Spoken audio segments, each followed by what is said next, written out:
Հարգելի գործընկերներ, իհարկե ինտենսիվության հետ կապված ես չեմ կարող գնահատական տալ, որն է պատճառը, բայց կարճ ժամանակահատվածում ունենք նման խտություն։ Բայց այն, որ մահերի համար կարելի է մեղադրել պաշտպանության նախարարին, սա նորություն է Հայաստանի Հանրապետությունում ինչ-որ։ Իհարկե ես միշտ հեռու եմ եղել այն մտքից, որ մենք այս հարցին պիտի նայենք վիճակագրության ձևով, բայց կյանքը ու անցյալը, ընդհանրապես բանակի պատմությունը, նաև որոշակի վիճակագրություն է իշխատել։ Հայաստանի Հանրապետության պատմության ողջ ընթացքում, բանակի ողջ պատմության ընթացքում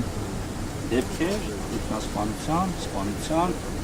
ոչ կանոնադրային հարաբերությունների եղել են մշտապես։ Դրանք բարձրացել են, իջել են, օրինակ 25 թվականին մեր աշխատանքի արդյունքում այդ թիվը հասել է մինիմալի 2-ին։ Բայց ես ընդամենը վիճակագրություն մի քանի ներկայացնեմ, որպեսզի ձեզ համար ավելի որ թվականից սկսեմ։ Ասեք, որ ավելի եկեք 16-ից սկսեմ, 17-ից սկսեմ, հետպատերազմյան որպես շրջան։ Ներողություն եմ խնդրում, 16։ Ուրեմն 15 թվականին դեպքերի թիվը եղել է 7, բայց 2016 թվականին հավանաբար ապրիլյան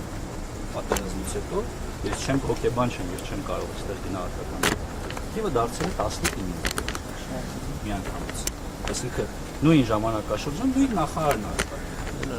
նույն գլխավոր շտաբի պետն է աշխատել, վստահաբար նույն հետևողականությամբ աշխատել է։ Խոսքը վերաբերում է Հայաստանի Հանրապետության բանակի, հարգելի գործընկերներ, 17 թվականին թիվը դարձել է 12, սկսել է նվազել, 18 թվականին 12, 19 թվականին 11 դեպք, ես խոսում եմ ինքնասպանություն, ինքնասպանության հասցնել սպանություն, չեմ խոսում առհասարակ բանակում ինֆարկտից, մեքենայի վթարից և տարբեր բաներից մահացությունների,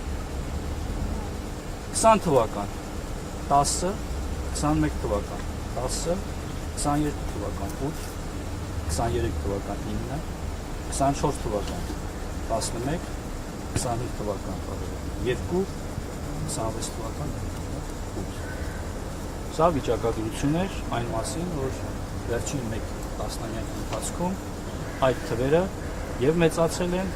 և պակասել։ Սրանք ունեն տարբեր պատճառներ։ Իհարկե դեպքերի մի մասը ոչ կանոնադրային հարաբերությունների արդյունք։ Մի մասը քրեական ենթամշակույթի հետևանք են, ոչ միայն այսօր, նաև երեկ։ Սա մարտահրավեր է,